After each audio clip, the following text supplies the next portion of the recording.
That's true. I made a joke that Budweiser has confirmed something I've suspected all along, that Bud Light is a beer made for men who identify as little girls. So I skateboard at a competitive level and sometimes make money doing it. And back in 2021, in the winter, I was invited out to a finals event hosted by Red Bull called Red Bull Cornerstone. And the day of the event, I was made aware that I'd be competing against a trans identified male athlete. And you can probably guess what happened. The trans identified male took first place, along with $5,000 of the prize money meant for the female athletes. And this left me in second place. I didn't know what to do, so I reached out to Red Bull privately by email, of which we corresponded previously, and they completely ignored me.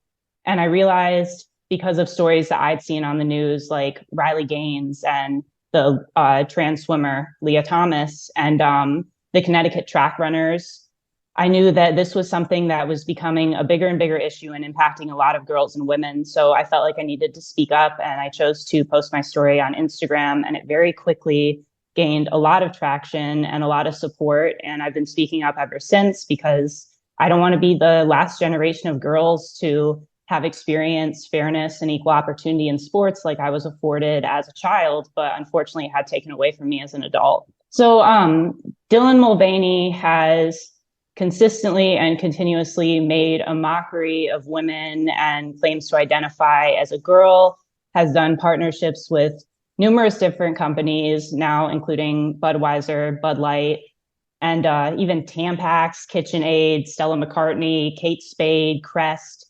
And it's disappointing to see someone making a mockery of females be applauded for it.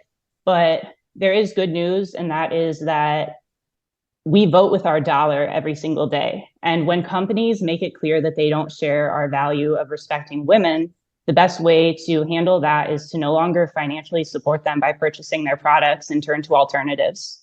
I think it's an attempt at woke virtue signaling, and they may not be paying very much attention to who their actual market should be directed towards. But when you go woke, you go broke. And if people stop supporting them, that will show them that the public at large does not support these types of decisions and these types of values. It's a marginalized community, and she's the ideal person to lead the conversation. So those being the two critical things that would matter to a brand, like who is the most ideal person, she fits the mold. And if you're looking at a marginalized community, the trans world is the community that's getting hit. And so as a brand, and lots of brands that are trying to approach this, I would approach it the same way as an influencer marketing campaign, sending out something personalized and creating something that creates connection in the long term. I think it was a win for Bud Light, and I think it was a win for other brands.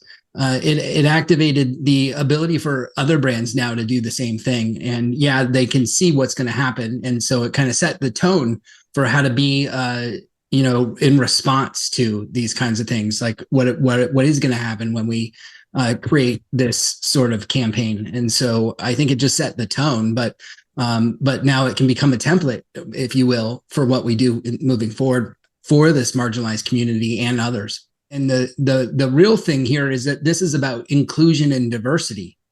And inclusion and diversity as a whole is not propaganda.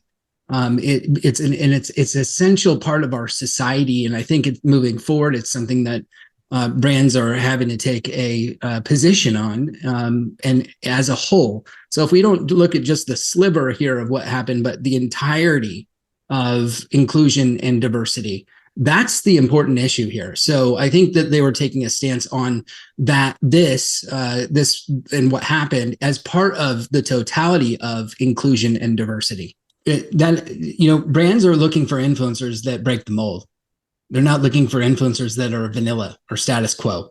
And so when you find an influencer that's gaining momentum, every brand is working on that. They're looking for rising star influencers, the ones that are on their way up. You don't want an influencer that's already at the top. You want an influencer that is creating some kind of ripple effect right now on the way up, just before they reach that status. And if a brand can find that influencer, that's where they're going to do their best work. And so that's what I think they're doing with Dylan.